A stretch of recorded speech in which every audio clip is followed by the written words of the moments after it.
We haven't done a Spider-Man story in a while, so let's catch you back up as to what's been happening with him right before Secret Empire, so that we can then go into the Secret Empire storyline. Green Goblin has returned, and he's basically Norman Osborn with a new goal: destroy the Spider. Well, it's kind of his old goal, but now he's really dedicated to it. Osborn identity. Let's roll that video.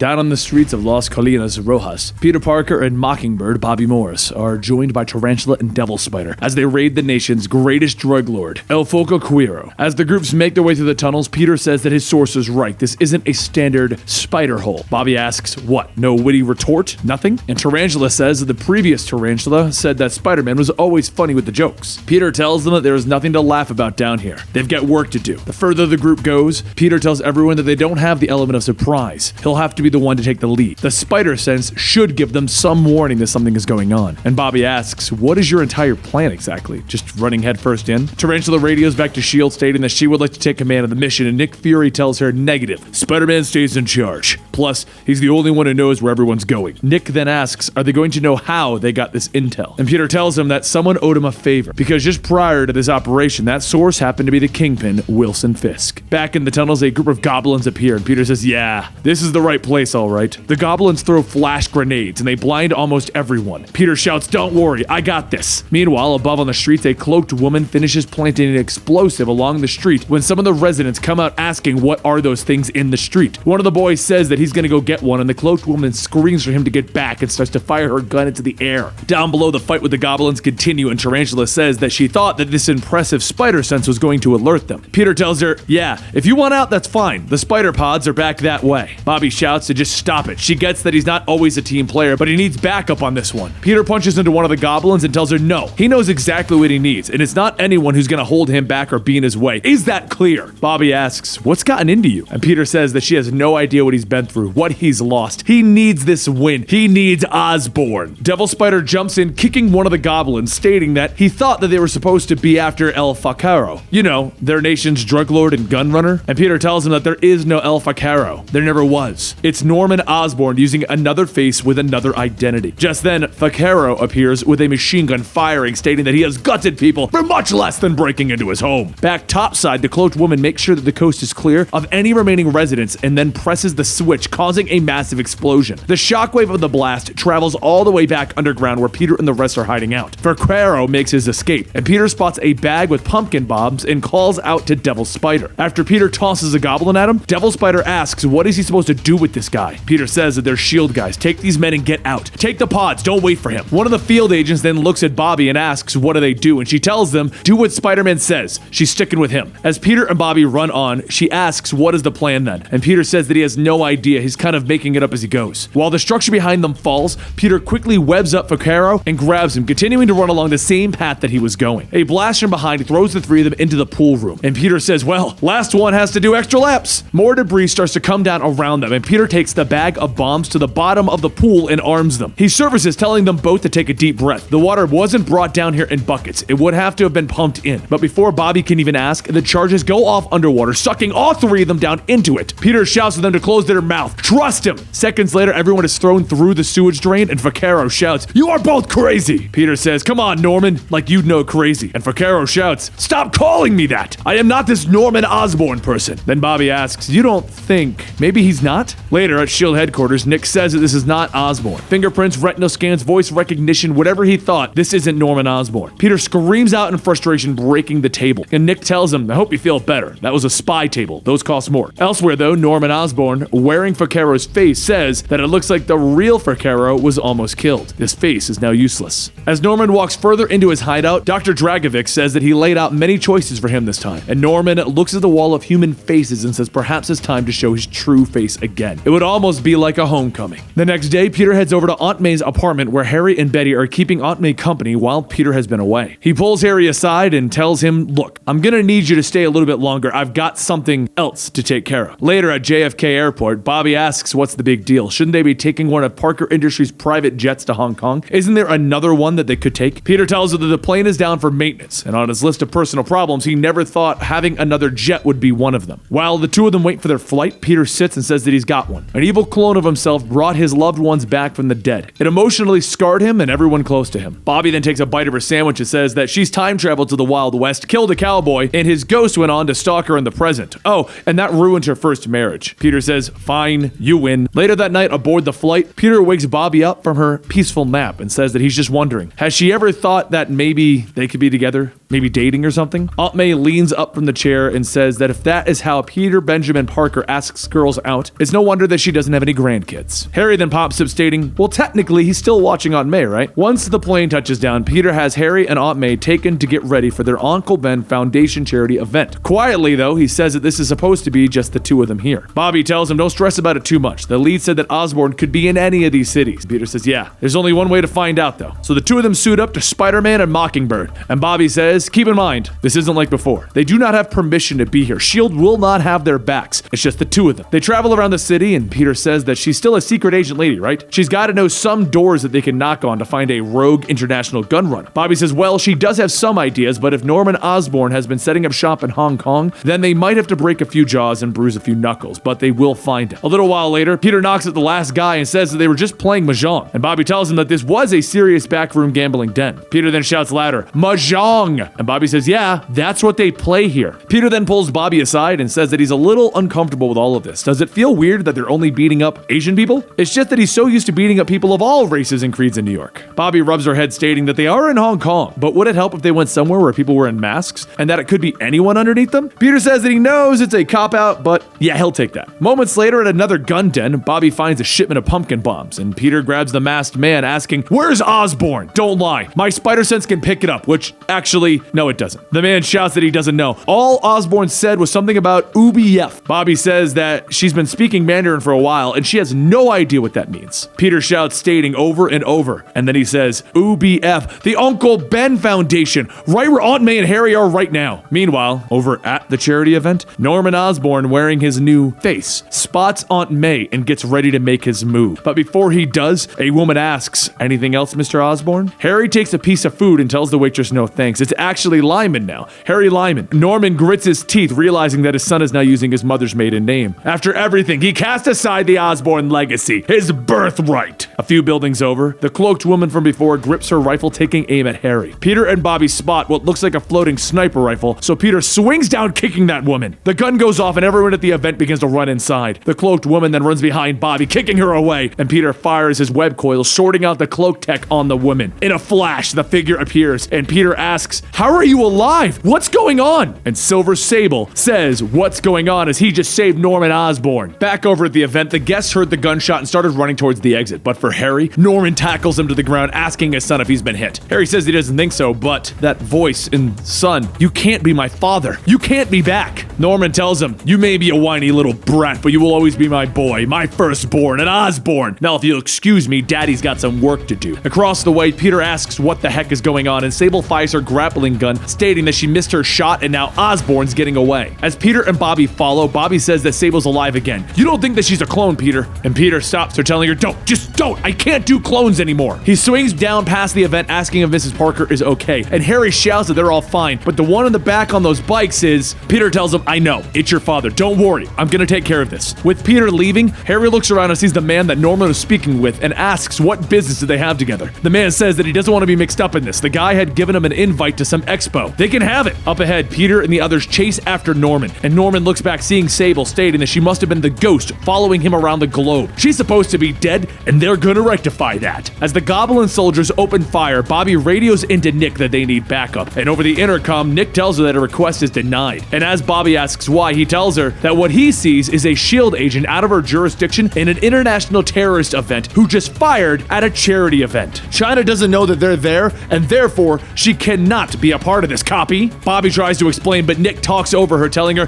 copy? And Bobby sighs, copy. Peter looks back, asking, so there's not gonna be any backup, is there? Bobby tells him, it's worse, I'm sorry, and she falls back. Sable manages to latch onto one of the flyers, kicking the man off, and as his body hits a neon sign, Peter asks, Sable says that he was wearing body armor and the sign was only 12 feet from the roof. Peter then asks, so you're saying he's alive, right? And Sable says, yeah. Sure. Back at the event, Harry takes the invite card and puts the web address into his webware, and he sees the Green Goblin logo loading. After a few seconds of connecting, a stream of Norman Osborn appears, and he tells everyone that he would like to welcome them to their members-only live stream at the Goblin Army Expo. Weapons of tomorrow, today! Both Peter and Sable start to close in on Norman as they fly into a still-being-built building, and Sable says that it seems a little too easy. As the two follow down the elevator shaft, Peter says, yeah, they're totally Admiral Akbaring this. It's a trap! Down below, outside of the dome, Norman tells the people that they're all about to witness the latest his weapons have to offer against the amazing Spider-Man and the one and only Silver Sable. These new Goblin gliders will run on power cells that will last longer than the previous model, while providing a heft. Peter shouts to Norman, "Shut up! I'm not some visual aid for your new product rollout." He webs onto one of the flyers, causing it to whip around and crash, and then he asks the crowd if he can get $1 on the busted scrap. $1. $2 to the man in the pointy chin. Norman says, "Spider-Man is always the fool. This presentation wasn't for the cycles. Countess, if you please." Countess Katrina says, "Of course, ladies and gentlemen, please welcome the star of the show, the Kingslayer Mark I." Blue lights illuminate from the shadows, and the giant bipedal tank walks out, crushing the ground as it moves. Norman tells everyone that the Kingslayer walking tank comes both piloted and self-driving. Today we will watch as it overwhelms two superhuman combatants, one of whom is outfitted with top-of-the-line Parker tech, Spider-Man! The tank begins to fire at the two of them, and while they try to defend themselves, Peter shouts to Norman that he's just hiding from him, afraid to show his own face in public, afraid to go face-to-face with him like a coward. Norman tells the cameraman to cut the feed. We're done here. The tank will finish the job. Peter laughs, stating, "Haha, that struck a nerve," and Sable calls down to Katrina for what she's done to her people. She's gonna be next on her list. After being knocked to the ground, Sable says that her weapons and the Parker Industries technology isn't having much effect. So what now, Spider-Man? Peter looks down at the downed flyer and he says that Norman mentioned new power cells, and then he webs up the base of the tank. As he jumps away, he asks Sable if she's ever seen the movie Jaws before. She tells him yes, and then fires, hitting the power cell, causing a massive explosion, taking out the tank. As the smoke clears, Peter says, "Okay, now that that is over, spill it. How are you even alive?" She reloads her gun, telling him, "It doesn't matter. All that matters is that my demise made all of this possible. Those gliders, that tank, all of the weapons that the Goblin Army sells across the globe. They're all being made in Simcaria. Osborn and Katrina transformed their country into a war machine, enslaving the people to build for them." Peter tells her, "Well, things have changed. You help me bring Norman to justice and I will bankroll the entire operation." But while Peter loads up his jet with all of his equipment, Nick Fury tells his agents, "We have just confirmed that an American contractor, one with dealings with S.H.I.E.L.D., is about to invade the sovereign nation of Socaria. So from this point on, we are severing all ties with Parker Industries. Now they are a threat, no different than AIM or Hydra, and our duty is to stop them. Understood?" The agents all shout, "Sir, yes, sir!" And Nick asks again. Bobby says, "Sir, yes, sir." Later over at Castle Kharkov, the doctor begins to unwrap Norman's face, stating that the muscles in the face were not meant to, and Norman tells him, "Yes, I've heard it before. Now get on with it." Norman gets up from the chair to check the mirror, and Dragovic says that it's not his fault. He used all of his skull, and Norman throws back a canister, shooting out the gas, and he says, "I have no use for you anymore, right? That gas is the Goblin serum, which for me, I'm 100% immune to. So this is all Norman Osborn, and this is going to make me far more dangerous." Katrina sees Norman walking out of the lab and asks, "How did it go?" He tells her that she's not going to want to go in there, and asks for his latest face. How does it look? He steps out of the shadows, and all you can see is his disfigured, old, original face. Back with Peter and Sable, they ride the Parker jet over to Simcaria, and Peter says, "Look, we've got time to kill. How are you alive?" She sighs and tells him, "Fine. It was back when we were at Otto Octavius' underwater base. After you told me to leave, no, rather, when you ordered me to leave, I used the same stealth technology that I had used before while Rhino was holding me underwater. There was a moment when Rhino let go to check on me, and that's when I reached for my knife and stabbed him in the head. Because everyone thought I was dead, my enemies relaxed, and it made it easier to hunt them down. However, because of that absence, my countrymen feared my death, which allowed the Countess to rise in power. And thanks to her unholy alliance with Norman Osborn," Peter stops her, stating, "That's my part. I should have stopped Osborn a long time ago, but things are different." A little while later, as Peter's jet touches down, Nick asks for a status report, because there should be enough combat vehicles to take on the Hulk. One of the agents says, "Or we could have been had. The jet's completely empty, sir." Nick waits for a moment and then screams for Bobby to come in. She radios back that he needs to check the top drawer. Inside, he's going to find her ID and her badge. Consider this her resignation from S.H.I.E.L.D. And as she cuts the line, Bobby looks off in the distance and says, "Well, it was a nice career while it lasted." Seconds later, a second jet lands and Peter steps out, stating, "Sure, when I do it, it's bad. But when Cap, Namor, and the Human Torch invade foreign lands, it's cool." He then turns back to Bobby, telling telling her, I really appreciate this. And Bobby says she's worked with him long enough to know whatever he's doing